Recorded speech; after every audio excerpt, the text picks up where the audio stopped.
Hello YouTube, it's Charm Life 5 and I'm coming to you on September 20th, 2010 with an update. I am 4 days post-op, post-Lapband, and I've gone to my doctor's office today and seen the PA and found that I am going to have surgery again. I've had an issue with my port. My surgery was on Thursday and they released me on Friday. And I had bandages, and I kind of noticed it, but I asked them, is this going to go down? And they said yes.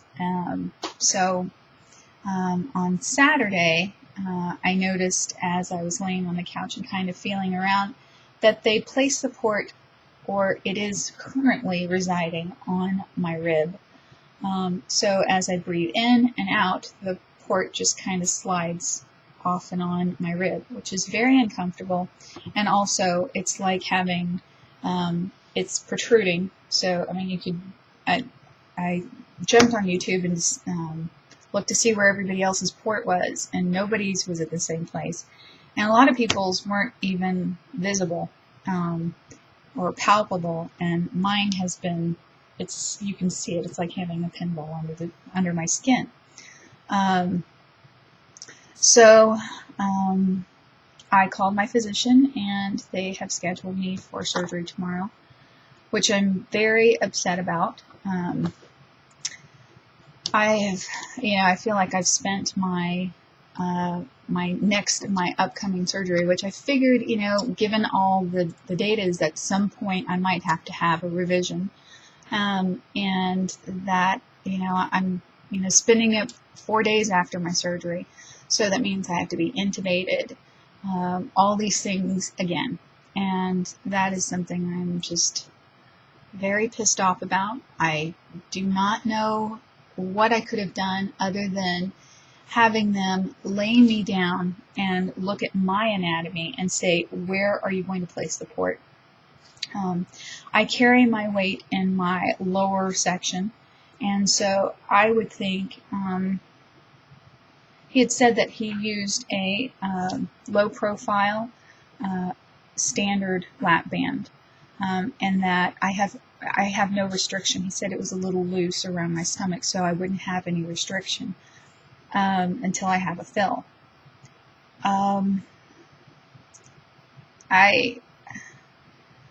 I don't know if that's the reason why, or if it just, if he placed it. I almost think that maybe when my stomach was inflated, that he didn't really allow for, because I think it's always been sitting up here on my rib. So I don't know. I'm going to have a conversation with him in the morning, and I will report back what I find out. I think given the 4 days, that I've had to, that's the worst part. And to have to not go through the whole thing. I mean, I will have to go through the sedation, intubation, the whole thing, and being reopened where my incisions are. It's not something that I take lightly, and I'm really going to express that to the physician.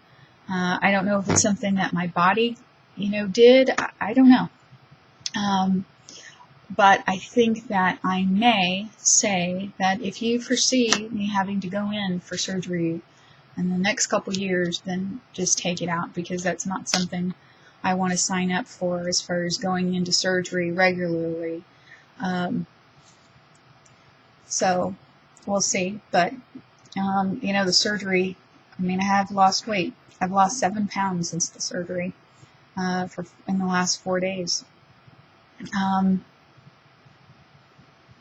So, but like I said, I'm not having restrictions, so it's a lot of up here. It's just stopping yourself, keeping to the, the liquid diet and, portion control.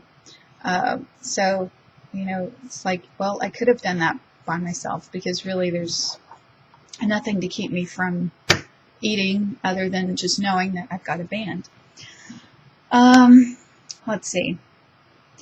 The things that helped me, these are the things that I wanted to talk to you before. I was just going to make a video. These are the things that helped me. First and foremost is this like spandex this, you can see it, kind of like a tank top. What that does is that holds your belly in and just kind of hugs it and keeps it snug, because I have cupped my my port area since I've guarded it just by instinct, just knowing it's vulnerable. And but my whole belly felt like that. And when you put that on, you're able to just feel more secure. It's like a hug.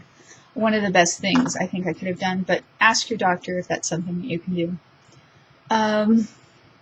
One of the things is that I had was just all sweets, Jell-O,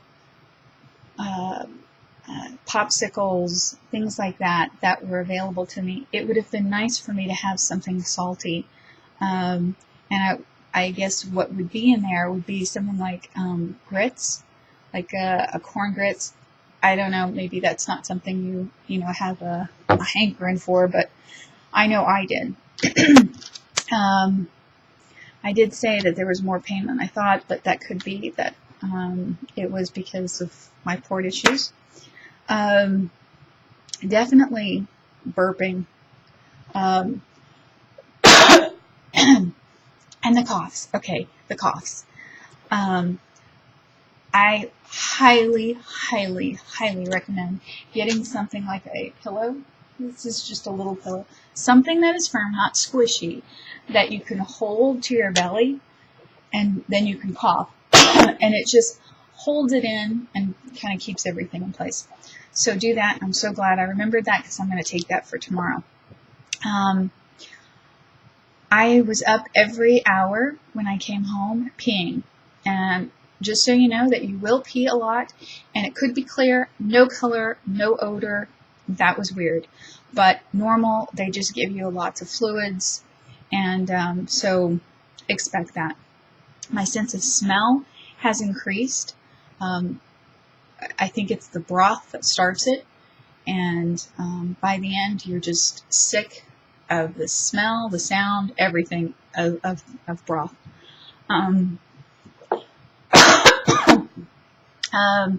Let's see. I did have something called an on-cue, which is it's something that's it's little tiny hoses, catheters that are right below the skin, right where the incisions are, and they have pain medication that is filtered through this little ball that looks about the size of an orange. And you have that on for about 3 days, and by the end of the 3rd day, it compresses, and then you pull the little wires out. That was uncomfortable. I was really ready for it to come out, and when it finally collapsed completely, or almost completely, I was like, okay, take it off. And I didn't really feel like it did any help. I mean, I guess it did, but I was really more ready to get rid of it.